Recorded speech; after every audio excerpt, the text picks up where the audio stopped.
মধ্যপ্রাচ্যের আঞ্চলিক রাজনীতিতে পশ্চিমাদের সবচেয়ে বড় খুঁটি সৌদি আরব, কিন্তু সেদেশে ক্ষমতার দৃশ্যপটে যুবরাজ মোহাম্মদ বিন সালমান আসার পর থেকে পশ্চিমাদের সেই অবস্থান অনেকটাই নড়বড়ে হয়ে গেছে।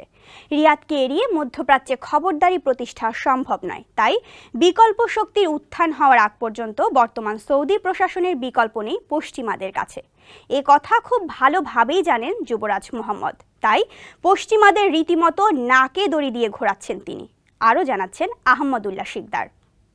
মানবাধিকার, মত প্রকাশের স্বাধীনতা সহ বিভিন্ন ইস্যুতে পশ্চিমাদের সঙ্গে সৌদি আরবের প্রকাশ্য দ্বন্দ্ব রয়েছে। এসব ইস্যু নিয়ে যেসব দেশ মাথা ঘামায় না, সেসব দেশের সঙ্গে সখ্যতা গড়ে তুলেছে রিয়াদ। যমুনা রেফ্রিজারেটর, খাবার ফ্রেশ তো লাইফ জম্পেশ। সৌদি আরবের এই বন্ধুর তালিকায় এখন সবার উপরে যুক্তরাষ্ট্রের চিরবৈরী দেশ রাশিয়া। 2 বছরের বেশি সময় ধরে চলা ইউক্রেন যুদ্ধের কারণে গোটা বিশ্বই এখন স্পষ্ট 2 ভাগে বিভক্ত।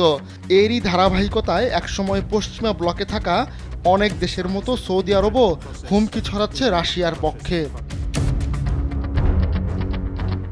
মস্কোর স্বার্থ রক্ষায় পশ্চিমাদের বিরুদ্ধে এবার সাফ কথা সৌদি যুবরাজ মোহাম্মদ বিন সালমানের। ইউক্রেন যুদ্ধের জের ধরে রাশিয়ার প্রায় 30,000 কোটি ডলারের সম্পদ বাজেয়াপ্তের হুমকি দেয় শিল্পোন্নত দেশগুলোর জোট G7। এরপরই পাল্টা জবাবে ইউরোপের দেশগুলোর ঋণ বিক্রির হুমকি দিয়েছেন যুবরাজ মোহাম্মদ, যা প্রচার করছে সৌদির অর্থ মন্ত্রণালয়। সংবাদ মাধ্যম ব্লুমবার্গ জানিয়েছে, সৌদি আরব আসলে সুনির্দিষ্টভাবে ফ্রান্সকেই হুঁশিয়ারি দিয়েছে। কয়েক মাস ধরেই রিয়াদের মধ্যে এমন উদ্বেগ ছড়িয়েছে যে ক্রেমলিনের সম্পদ জব্দ করতে পারে পশ্চিমারা। গেল এপ্রিলে পলিটিকো জানায়, চীন ও ইন্দোনেশিয়ার সঙ্গে মিলে সৌদি আরব অনেকটা চুপিসারে ইউরোপীয় ইউনিয়নকে বোঝানোর চেষ্টা করেছে যেন রাশিয়ার সম্পদ জব্দ করা না হয়, কিন্তু পশ্চিমাদের টলাতে না পেরে এবার চোখে চোখ রেখে কথা বলছে সৌদি আরব। গেল জুনে G7 রাশিয়ার সম্পদ থেকে হওয়া লাভের টাকা থেকে ইউক্রেনকে $50 বিলিয়ন ঋণ দেওয়ার ব্যাপারে একমত হয়। তবে পশ্চিমা দেশে থাকা রাশিয়ার কেন্দ্রীয় ব্যাংকের প্রায় $322 বিলিয়ন সম্পদ পুরোপুরি জব্দের বিষয়ের মতো পদক্ষেপ নিতে বিরত থাকে গ্রুপ 7।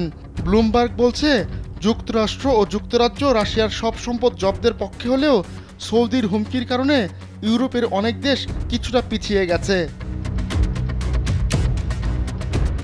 সৌদি আরবের আশঙ্কা, মানবাধিকার সহ বিভিন্ন ইস্যুতে রাশিয়ার উপর এখন যে খড়গ নেমে আসছে, একদিন হয়তো পারস্য উপসাগরীয় দেশগুলোর সঙ্গেও এমনটাই করবে পশ্চিমারা। আর তাই খুব দ্রুত বন্ধু হয়ে উঠেছেন যুবরাজ মোহাম্মদ ও রুশ প্রেসিডেন্ট ভ্লাদিমির পুতিন। তেল রপ্তানিতে নিজের ক্ষতির বিনিময়ে রাশিয়াকে ব্যবসার সুযোগ করে দিয়েছেন যুবরাজ মোহাম্মদ। একইভাবে সৌদি যুবরাজের কথায় ইয়েমেনের বিদ্রোহীদের অস্ত্র দেওয়া থেকে বিরত থেকেছেন পুতিন। আহমদুল্লাহ শিকদার, কালবেলা ডেস্ক।